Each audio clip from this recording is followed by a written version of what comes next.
بسم اللہ الرحمن الرحیم نحمدہ و نصلی علی رسولہ الکریم۔ آج ہم اپنے درس کا چھٹا سبق پڑھیں گے۔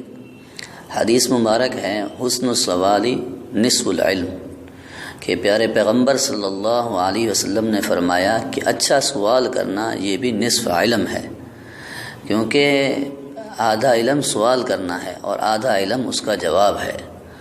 تو اچھا سوال سے مطلب کیا ہوا کہ بھی ہمیں دین کے متعلق اچھی بات پوچھنی چاہیے، اس کی ایک حوصلہ افزائی کی گئی ہے۔ مطلب آگے دعا ہے، اور یہ دعا ہے وضو کے بعد کی۔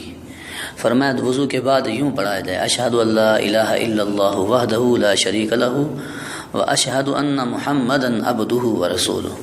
بعض لوگ انگلی کھڑی کرتے ہیں، انگلی کھڑی کر کے پڑھتے ہیں، تو اس کے متعلق علماء کرام نے فرمایا ہے کہ اس کی کوئی دلیل نہیں مل رہی۔ تو ہمیں تو یہی معلوم ہوا ہے کہ انگلی کھڑی کرنا کوئی اس مستند حدیث سے ثابت نہیں ہے۔ تو بہرحال یہ دعا جو ہے ثابت ہے، تو یہ پڑھ لی جائے۔ عقیدہ یہ ہے، دیکھیے دو باتیں تو ہو گئی، آمنت باللہ و ملائکتہ و کتبہ، جو ہے اس کی اب وضاحت کریں گے کہ کتابوں پر ایمان لانا ضروری ہے۔ تو ایمان لانا کیا مطلب ہے، کتابوں پر کیسے ایمان لانا ہے، ان کے بارے میں کیا نظریہ رکھنا ہے، تو اس کی وضاحت فرمائی۔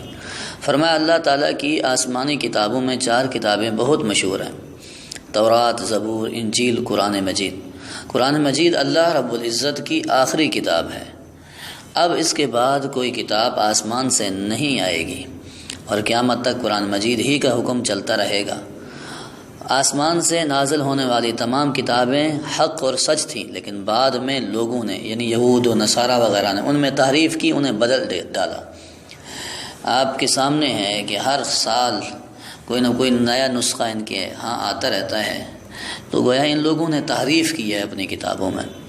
چنانچہ اب قرآن کریم کے علاوہ کوئی آسمانی کتاب اپنی اصل اور صحیح صورت میں، صحیح حالت میں موجود نہیں۔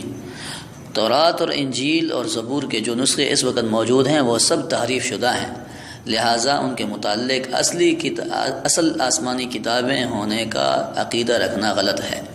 مطلب یہ ہوا کہ ہم یہ تو کہیں گے کہ اللہ رب العزت نے ان کو نازل فرمایا، یہ اللہ رب العزت کی طرف سے نازل کردہ ہیں، لیکن جو موجودہ ہیں یہ الفاظ نازل ہوئے ہیں، ایسا قطعاً ہم عقیدہ نہیں رکھیں گے۔ لیکن قرآن مجید یہ اسی شکل میں موجود ہے جس طرح نازل کیا گیا ہے۔ اور آگے مسئلہ ہے، فرمایا وضو کے 4 فرض ہیں: 1 مرتبہ پورا چہرہ دھونا، یعنی پیشانی کے بال اگنے کی جگہ سے لے کر ٹھوڑی کے نیچے تک، اور 1 کان کی لو سے دوسرے کان کی لو تک چہرہ ہے تو اس کو دھونا۔ اور مسئلہ یہ ہے کہ جو آدمی گنجا ہے وہ کہاں سے دھوئے، جس کے بال ہی نہیں ہیں سر پہ؟ تو فرمایا وہ یوں اندازہ لگائے گا کہ بھئی بال کے اگنے کی جگہ کہاں سے ہے، تو جہاں سے بال اگنے کی جگہ ہے وہ تو اس کا سر شمار ہوگا، اس کے نیچے اس کی پیشانی ہوگی تو وہ وہاں سے دھوئے گا۔ کوہنیوں سمیت 1 مرتبہ دونوں ہاتھ دھونا، چوتھائی سر کا مسح کرنا، ٹخنوں سمیت 1 مرتبہ دونوں پاؤں دھونا۔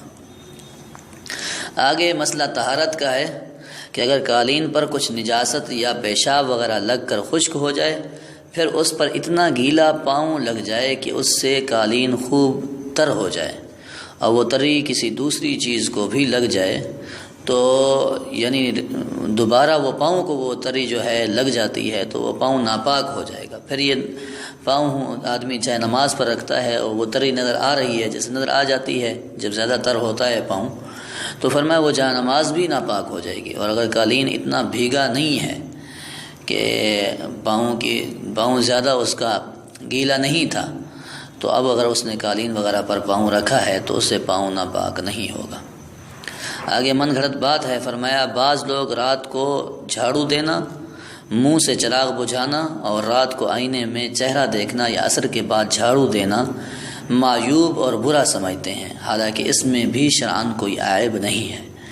یہ تو اکثر ہمارے دیہاتوں میں پایا جاتا ہے کہ رات کو جھاڑو نہیں دینا چاہیے، اور اس طرح کیا کہتے ہیں کہ عصر کے بعد بھی جھاڑو دینے سے عورتیں جو ہیں خوب منع کرتی ہیں، تو اس کی کوئی اصل نہیں ملتی، تو اس کا کوئی ثبوت نہیں ہے۔ اس لیے اس طرح کا کوئی نظریہ رکھنا اور اس طرح کا کوئی عقیدہ رکھنا یہ شریعت میں ثابت نہیں ہے۔